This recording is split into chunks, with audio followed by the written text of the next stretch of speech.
going on, CJ? I know it's been a little while since we talked to you, and just wanted to ask. I mean, the last year, obviously rehabbing and getting back on the field a little bit now at the end of this year.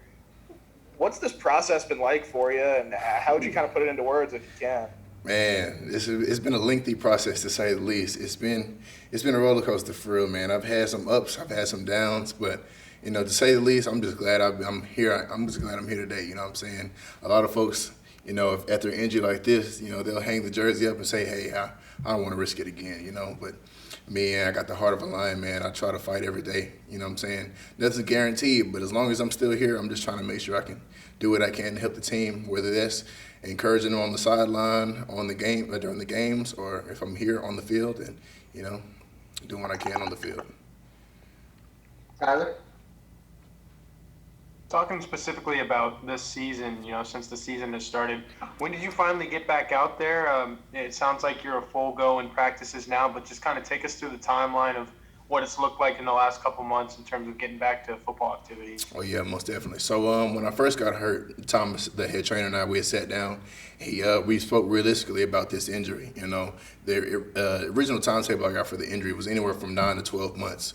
So in my mind, I was thinking that's pretty vague. I could be going by the time the season started, or I could be going by the time the season ended. You know what I'm saying? So I started to get on the field. I started practicing the week we played Georgia. So I just got into a few reps here on scout team here and there, and just kind of worked my way up from that point. And just kind of follow up before that, what did your week to week, day to day look like? Was it just kind of, rehabbing obviously, but taking in practices from the sideline, or what was kind of the day to day? Oh yeah, most def. For the first few months of the season, I wasn't even getting a chance to spectate practice. I was strictly in Muscle Beach the whole practice for the first few months of the season. So whenever I got time to move from the Muscle Beach onto on the field, most of my reps just came from taking the reps in mentally, not being able to be on the field, just standing around supporting my teammates, things of that nature. Robbie? Hey CJ, welcome back, man. Good to see you. Good to see you as well, Rob.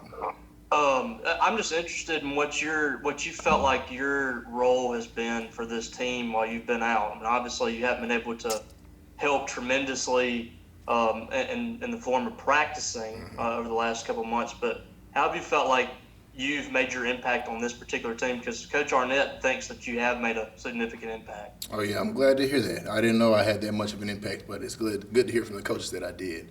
I feel like my impact started from really the summer. During the summer, of course, I was unable to go. So whenever we would host our 7-on-7 sessions, it'd be me with the coaches' cards, holding up the signs, getting everybody lined up over the summer. And as we moved into the season, of course, like I said, I wasn't able to practice. So all of my support was coming from being in the position room, meeting room with my teammates, with my position group, showing them things that I did when I was playing that might give them some success. You know what I'm saying? So I feel like my role was more of an encourager, kind of like a big brother, kind of something I would compare it to like a GA for the safety group. You know what I mean? If that makes sense. Steve? CJ, obviously, you've been kind of given a gift too, to another free year of eligibility. What are your plans right now when you begin to think about next season? I had a lot of time to think about this. The plan was originally not to have to come back. I wanted to be able to get on the field before the season started, but I had to think realistically, of course. So I'll go ahead and just accept it in my mind. I'm coming back next year, getting a chance to finish my master's degree, and going to get a chance to put some good film on tape next year, so that I'll give myself the best opportunity to be taken in the draft. You know what I mean? We'll go back to Tyler. CJ, with the new COVID rules being the way they are, and I don't think you've been able to even be on the sideline for any game. Is that right? No, I started to be able to get on the sideline.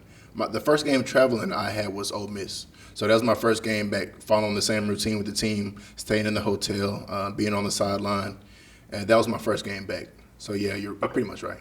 So pretty much the whole year you're, just kind of watching from home, I guess. What was that experience like, and what is it like watching a team knowing that you're supposed to be out there, playing with them, and all you can do is kind of yell at your TV? Yeah, man. I told the underclassmen guys that we work out with every Friday. I told them something really interesting I saw on Instagram, and I was like, a razor blade is sharp, but it can't cut a tree.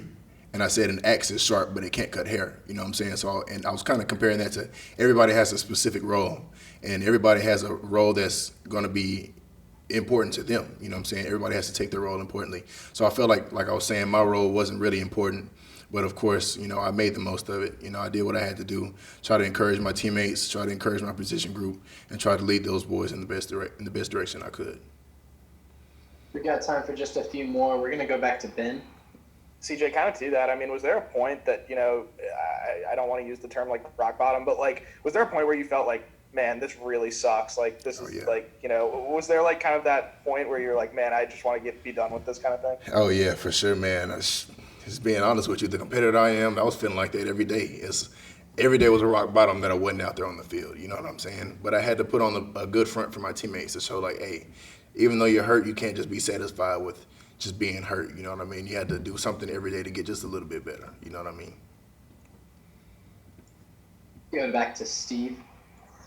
CJ, it's kind of a weird dynamic too. You and Tua get hurt the same day, and it's almost like he got all the headlines and everything, but that doesn't make your injury, your rehab, any less significant to you or to Mississippi State. Mm-hmm. When you thought about all that, those moments getting on that card, what's that like? And how many times you think back to that and think, what, this isn't the end for me? Shoot, I didn't really mind too much that I didn't get too much attention off of that because if anybody knows me, I'm really a lone wolf kind of dude anyway. I kind of stay to myself. I don't really like all that extra attention on me. So I kind of took it and ran with it. But as far as your next question goes, I'm sorry, could you repeat the next question? Could you repeat that same question? I forgot what the second Sure. was. I mean, how many times did you decide, what, that wasn't the end of your story, that you weren't going to let that, being carted off be your last snap? Oh, yeah, every day. From the next day, from surgery. I had surgery probably 3 days after I got hurt. So from the same day I had surgery, I was like, all right, whatever it takes for me to get back on the field, I'm doing it because the game hadn't seen the last of me, All right, that's all we have time for. Thank you, CJ. No problem. Thank y'all, Hill State. Yes, sir.